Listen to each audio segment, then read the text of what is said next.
Priscille la dégameuse. Yes, oh, elle seule, elle-même. Vous dégamez quoi exactement? Elle sait, je sais même.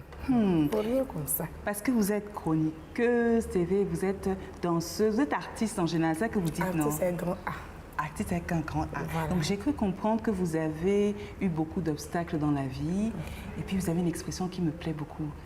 Comment vous vous êtes installée dans quoi? J'ai un cœur d'homme. Je me suis installée un cœur d'homme dans mon corps de femme. Qu'est-ce que ça veut dire ça? Alors, à un certain moment de la vie, quand tu te retrouves face à certaines situations assez difficiles, en tant que femme, tu oublies tous tes chichis, tu oublies tout ton féminisme et tout, et tu t'installes un cœur d'homme dans ton corps de femme. Donc tu te bats, tu les affrontes, tu prends sur toi, et puis voilà, tout se dessine parfaitement. Je sais qu'il y a eu un moment difficile de votre vie, c'est quand vous êtes tombée enceinte assez jeune. Oui. Comment ça s'est passé? Alors, comme certainement toutes les jeunes filles dans ma situation, parce que à l'époque, on était encore chez papa et tout, et on était encore à l'école, en classe. Donc, tomber enceinte, c'était vraiment difficile. Tu sais, en Afrique, là, généralement, quand il y a un souci, c'est comme quand quelqu'un est malade. Généralement, ce n'est pas la maladie qui tue la personne, mais bouche des gens. Que les gens se mettent à dire, lui, il est malade, il a ceci, là, cela. Donc, il y a eu ce souci-là. Mais contrairement à beaucoup, je n'ai pas eu peur.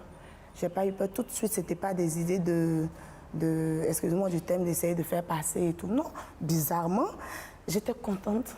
J'avais certainement peur pour les parents, mais moi-même, j'étais contente de savoir que j'allais être maman et tout. Du coup, tu as continué à aller à l'école? Oui, j'ai continué. Oui. Alors, pendant la grossesse, j'ai mis un temps. Et bizarrement, après la grossesse, donc on va dire dès les 4 derniers mois, avant la venue de bébé Sidi, j'ai commencé à travailler. J'ai commencé à faire la peinture à la maison, j'ai commencé à faire la coiffure et tout. Et j'ai fini par m'habituer. Je me suis habituée au point où, même quand j'ai eu mon bébé, j'avais plus cette force-là de retourner.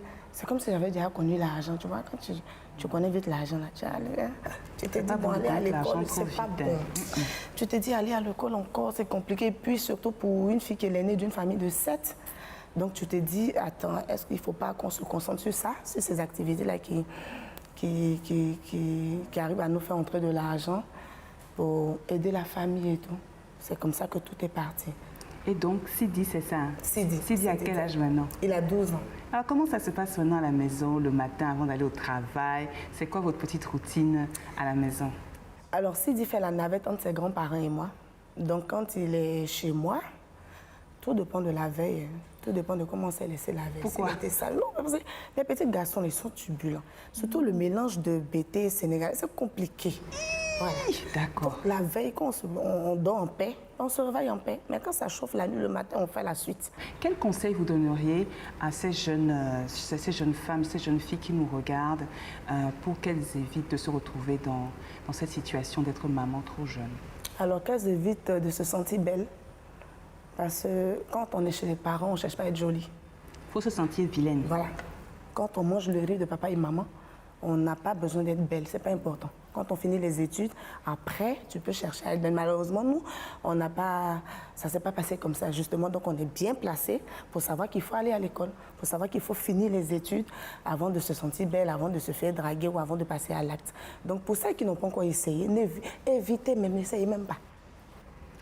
Merci Priscille pour tous ces conseils. Je suis sûre que les parents qui nous regardent, les mamans qui nous regardent, on aime bien recevoir, vous savez, au maternel d'Afrique, des femmes comme vous, des mamans inspirantes qui l'ont fait, qui arrivent à élever leurs enfants et travailler en même temps, qui restent positives. Donc, merci d'être venue nous voir et j'espère que vous reviendrez nous voir bientôt.